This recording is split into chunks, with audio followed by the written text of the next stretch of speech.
Patch 12.1 is nearly here, and with it a bunch of new mounts for you to go and collect, and some of them look really good, especially if you're interested in Serpent or Wind Serpent style mounts. I'm Silo with Zygor, and in this video we're going to be running through all of those mounts that are coming and how to obtain them. First of all, let's talk about the mounts you'll find in the new zone content, and the zone will be in two parts, which will be the Coil Isle, which is the more typical outdoor world content, and there will also be an internal section underneath which is called the Vaults of Ula'tek, and that is going to be a ground mount only area. The first two mounts for us to talk about will be the Ruby Wraith and also the Topaz Skyfang, and these are both going to have a chance of dropping from any of the rares found across the Coiled Isle. So very similar to how the zone drop mounts worked from the launch of the expansion, for example the mounts that came from Eversong. What you'll be doing is heading to the Coiled Isle every day and trying to get as many of the rares killed each day as possible, because they will reset daily and you'll have a very low chance of getting one of these mounts. They can also actually drop from the rares that spawn during the events as well,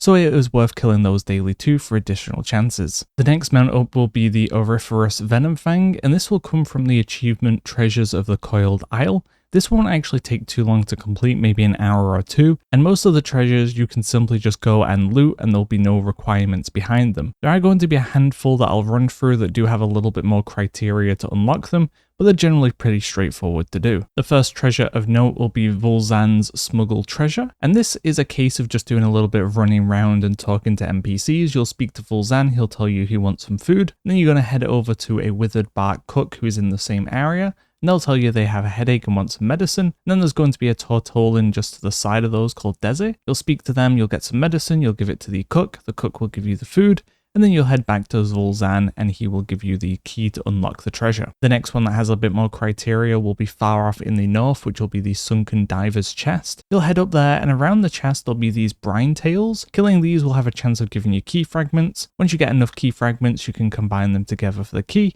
and now you can open that chest. The next one will be the no-named grave. There's going to be a ghost in front of the grave that will tell you that they want to be remembered essentially. And what we need to do is head over to the Ring of Glory, and there's going to be 3 ghosts that we'll need to speak to. I'm not too sure if they need to spawn or be spoken to in a particular order, so I will show you the order that I spoke to the 3 ghosts. The first I spoke to was over here on this kind of stone platform. The next was in the small hub with a bunch of ghosts, and it'll be sat on the wall. And then the final one will be on this kind of pillar structure slightly above the ground, so you will need to fly up to it, talk to it, and then you head over to the grave. Once all 3 have been found, you can now interact with the grave, and that is another treasure done. The next treasure with a little bit of difficulty is the abandoned Armani Privateer's cache. And to get this started, what you'll need to do is head to a fishing pool that's very close by. And this will give you some food. Once you loot that food, there's going to be a dolphin that's swimming around in the water in front of the chest. You'll interact with the dolphin, and the dolphin will now follow you around. What you want to do is head to these 2 points in the water. They're not too far from each other. There's going to be one that's near this kind of big rock under the water.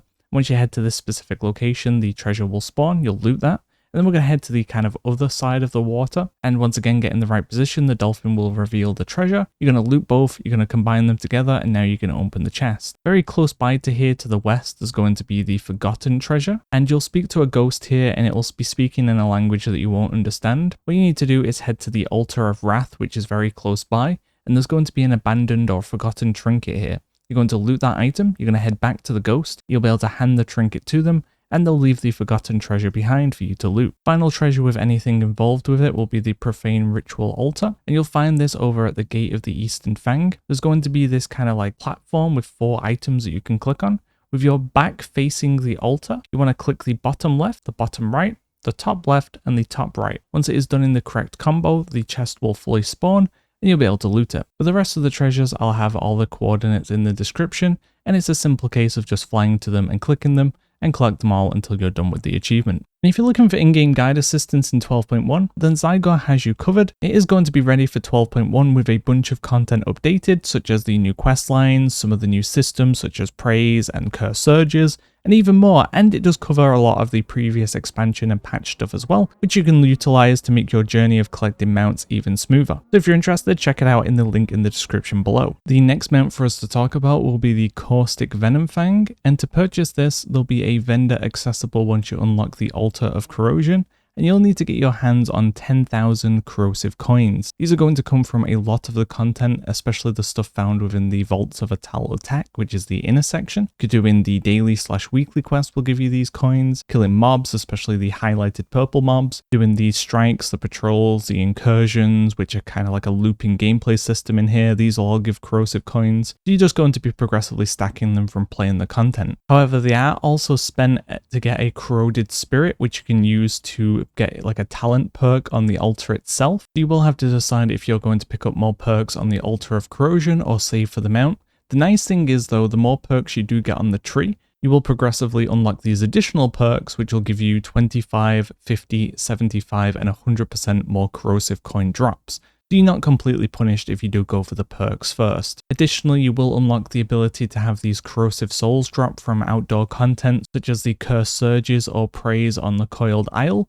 And these corrosive souls can be used for a different power system, or alternatively you can trade one corrosive soul in for 100 coins. So once you don't really need the corrosive souls anymore, this is another way for you to generate more corrosive coins. The next mount is going to be the Emerald Skyfang, and this will come from the achievement Pro Poison Patroller. That requires you to complete 250 patrols within the Vaults of Ula'tek, which is going to be the lower section.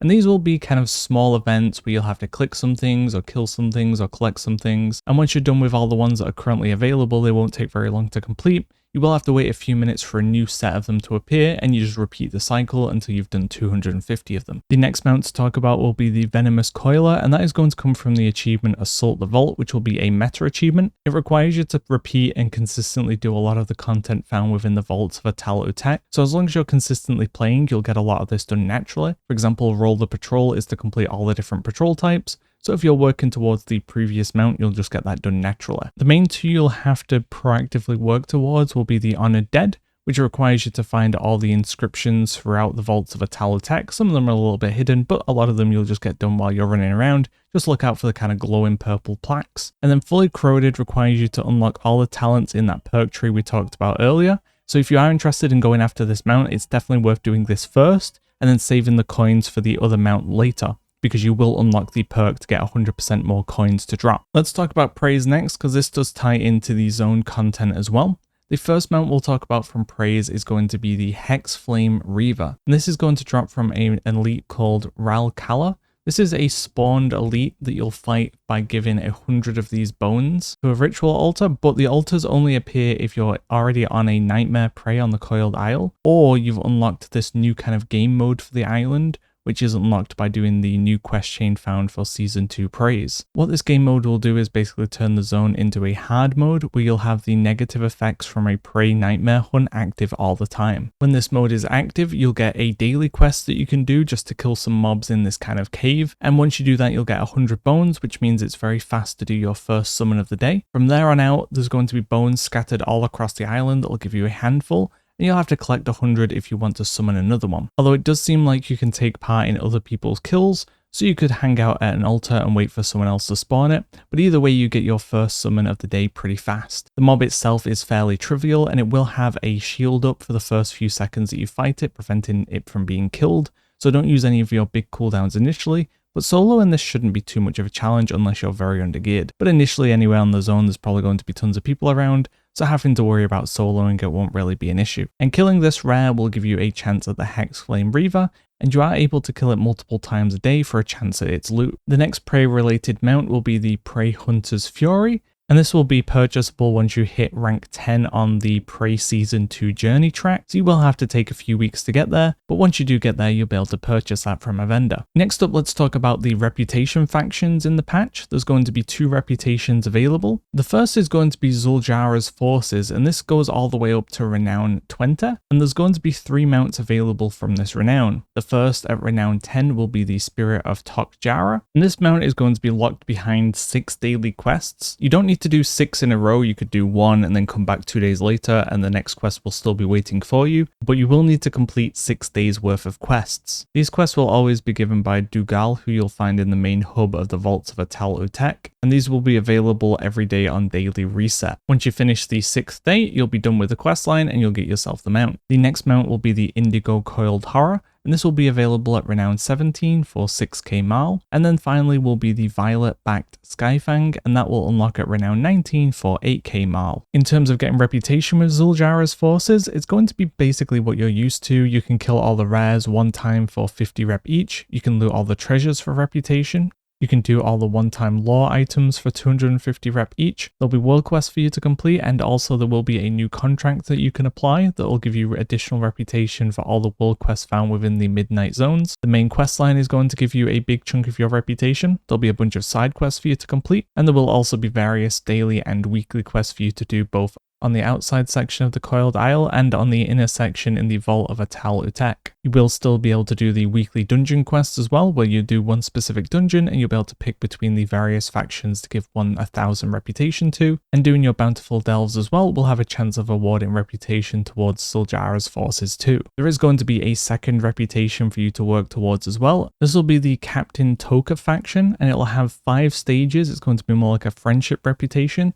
and each stage will require 2.6k reputation. After progressing far enough in the main questline, Captain Tok'jara in the main hub will have a quest for you to do, and this will unlock his reputation. For the most part, most of your reputation will come from the 2 available daily quests. One will be kind of more like a kill quest that'll give 250 reputation a day, and the other one will be more fishing related, giving you 150 reputation per day. Additionally, while fishing in cursed waters, there will be a chance for one of Captain Tok'jara's cursed crew to appear. You'll fight them and you'll gain 50 reputation for doing that. Once you hit max rank with this faction, you will be able to purchase the Sea Dwelling Isle Serpent. However, that's going to cost 2,500 coiled filament, and that is a currency you'll get from when you also hit max rank. You'll be able to purchase a fishing rod for 6,000 Marl. While you're fishing in the waters, it'll allow you to start siphoning venom, which then you can turn into the currency to purchase the mount. So you'll have to do a ton more fishing once you actually hit max to be able to get the currency to purchase the mount itself. Next up, let's talk about the mounts tied to delves. There's going to be one that's very easy to pick up, and that will be the Delver's Arcane Golem.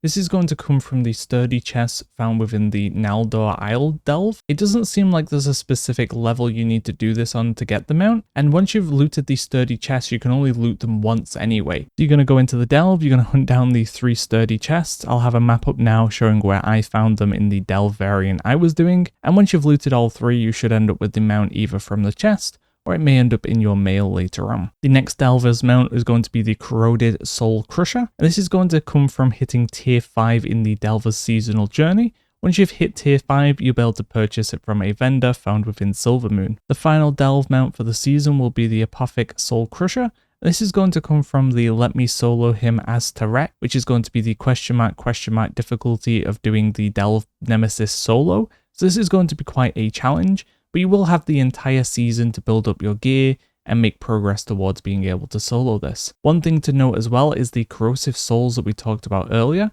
that perk tree, that thing that's going to give you additional power.